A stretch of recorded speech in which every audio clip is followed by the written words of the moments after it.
especially was stabbed 15 times when he was to give a lecture in New York. This occurred 34 years after the publication of his novel The Satanic Verses, for which he was persecuted and sentenced to death in Iran. Mr. Rushdie survives the attack and decided to narrate this experience in a new book called Night. Next heard about the publication of this book with our colleague Laura Barracina. I was told afterwards, when I had recovered a little bit, that the surgeon said to me that when they brought me from the helicopter, they were afraid that it was already too late. And they said, we thought we would not be able to save you. But they did. And that's a kind of miracle. That when even the people performing the operation don't believe it will succeed. But it succeeds. You know? You're listening to the English language broadcast of Spanish National Radio. Here we bring Spain to you through our shortwave broadcasts. I'm speaking alongside my colleague Mary Quintana. Today we have health and technician Jesus Carreras and production test from Cristina Dorado. Now the newscast. El próximo martes, el 8 de mayo, Espana.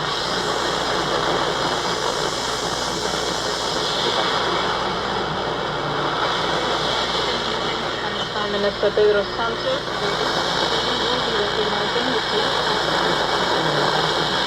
Official announcement arrived at around 9 a.m. local time and almost simultaneously Palestina. Norges anerkjennelse vil tre i kraft 28.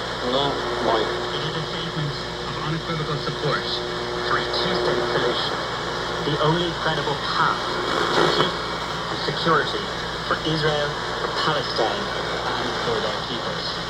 In his speech, Prime Minister Pedro Sánchez said that the decision is not against anyone, it's in favor of peaceful coexistence, the two-state solution and international law, direct peace, justice and coherence.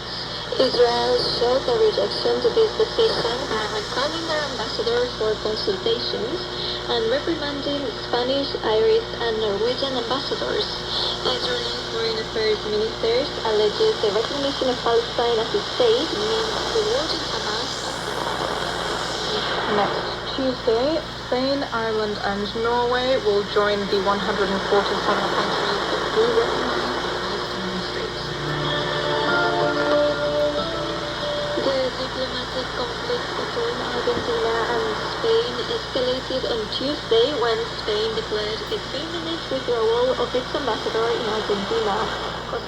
So this is the Patrolman SW-60 by Realistic. This is, of course, a radio that was purchased at Radio Shack back in the day.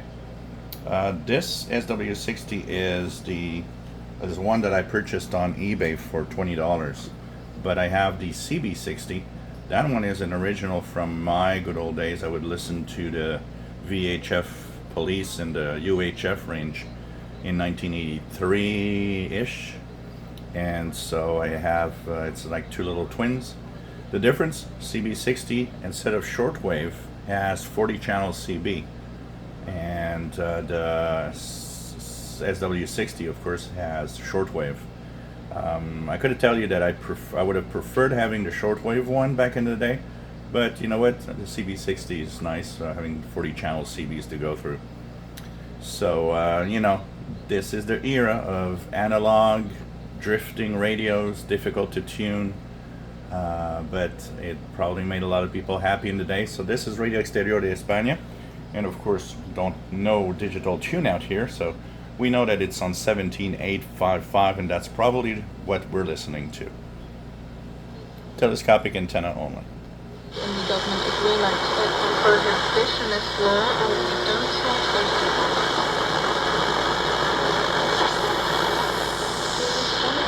for procurers and consumers, and prostitutes would be considered victims of a crime and as such given more protection and resources. New train transfers begin to open in Spain, although so far the results have not been good. In Milan, the majority of the Northern Republic Leticia and Asturias suffered a 2-hour delay due to a breakdown. Desde Fusa hasta donde no cierro, vamos, es un desastre. Una hora que echamos, It's a disaster, this passenger said. I've not been on a train for 30 years. As of today, the Spanish national railway services between Madrid and the region of Valencia put in bigger and more modern trains in circulation. And also from today, Uyghur released affordable tickets for the trajectories between the cities of Madrid and Murcia and Madrid and Elche. In other news, the 22nd of May marks the 20th anniversary of the Spanish monarch King Felipe and Queen Leticia's wedding. Yo, Felipe, te recibo a ti, Leticia, como esposa. Yo, Leticia, te recibo a ti, Felipe, como esposa. The ceremony took place back in 2004 in the Madrileña Almudena Cathedral, which hosted more than 1,200 guests, including representatives from 35 royal houses. Over these past 2 decades, the King and Queen have witnessed several scandals that have tarnished the reputation of the Spanish monarchy, including corruption cases, the abdication of King Juan Carlos, and his exile to Saudi Arabia. No acts have been programmed to celebrate this anniversary.